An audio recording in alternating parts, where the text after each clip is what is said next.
I should say first I was born in New Haven, which is as close as I got to going to Yale. My father was there on a fellowship in the mid-1950s, a poet by day-to-day work, an English professor to put money on the table, working at the University of Rochester, but he had a fellowship from the Ford Foundation to study the relationship between math and science, philosophy and poetry.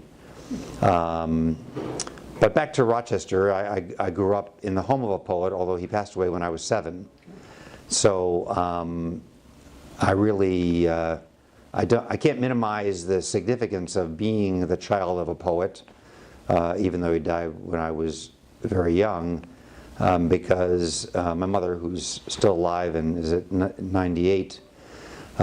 this past year, has devoted herself not only to his work, but also to the view that there is no higher calling than something that involves creative work. So at the top of the pyramid of life importance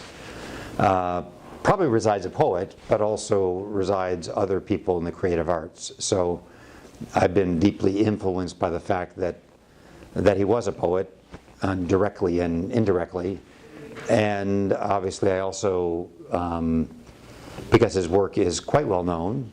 that I hear about his work, or I hear his work, or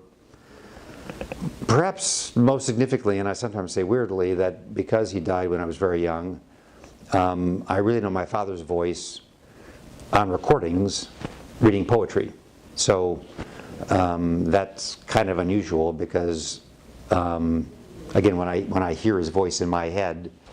it's not from personal memory, it's actually from recordings of him reading poetry, so I attach probably added significance to the importance of reading language out loud.